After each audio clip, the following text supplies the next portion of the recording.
പാപങ്ങളാൽ പാപമാണതുപോലെ തന്നെ നമ്മുടെ കർത്താവായ യേശുമിശിഹാ മൂലം നിത്യജീവനിലേക്ക് നീതിയും കൃപയും വാഴുന്നതായിട്ടുമായിരുന്നു. ആയതുകൊണ്ട് നാം എന്താണ് പറയേണ്ടത്? പ്രവർത്തിപ്പാനായിട്ട് പാപത്തിൽ തന്നെ ഇരിക്കണമെന്നും ഒരിക്കലും പാടില്ല. എന്തുകൊണ്ടെന്നാൽ പാപത്തിന്റെ ദൃഷ്ടിയിൽ മൃതരായ നാം പിന്നെയും അതിൽ തന്നെ ജീവിക്കുന്നതെങ്ങനെ? അല്ലെങ്കിൽ യേശുമിശിഹായിൽ മാമോദിസ മുങ്ങിയവരായ നാം അദ്ദേഹത്തിന്റെ മരണത്തിലാകുന്നു മാമോദിസ മുങ്ങിയെന്ന് നിങ്ങൾ അറിയുന്നില്ലയോ?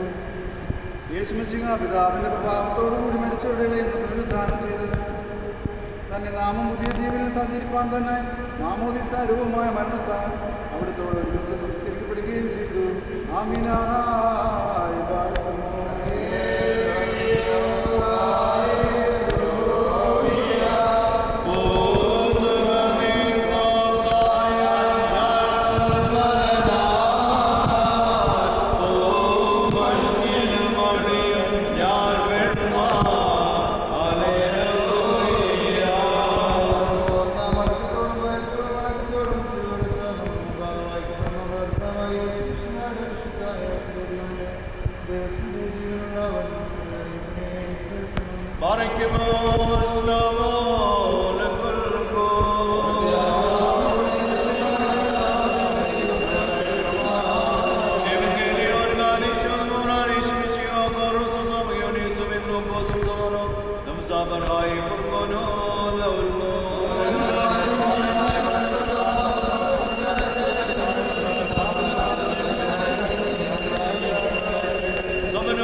യോഹന്നാനെക്കുറിച്ച് ഇവൻ മെശിഹായായിരിക്കുമോ എന്ന് ചിന്തിച്ചുകൊണ്ട് ജനമെല്ലാം ഇരിക്കുമ്പോൾ യോഹന്നാൻ ഉത്തരമായിട്ട് അവരോട് പറഞ്ഞു, ഇതാ ഞാൻ നിങ്ങൾക്ക് വെള്ളം കൊണ്ട് മാമോദീസ നൽകുന്നു.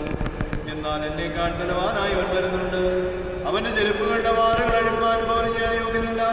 അവൻ പരിശുദ്ധാത്മാവ് കൊണ്ടും അഗ്നി കൊണ്ട് നിങ്ങൾക്ക് മാമോദീസ നൽകുന്നു. ഒരുവൻ വെള്ളം കൊണ്ടും ആത്മാവ് കൊണ്ടും വീണ്ടും ജനിക്കാതിരുന്നാൽ അവനെ ദൈവരാജ്യത്തിൽ പ്രവേശിക്കുവാൻ കഴിയില്ല എന്ന് സത്യമായി നിങ്ങളോട് പറയുന്നു. ജഡത്തിൽ നിന്ന് ജനിക്കുന്നത് ജഡവും ആത്മാവിൽ നിന്ന് ജനിക്കുന്ന ആത്മാവുമാകുന്നു എന്ന് നമ്മുടെ കർത്താവ് കൽപ്പിച്ചരുൾ ചെയ്തു. പാറയ്ക്കുമോ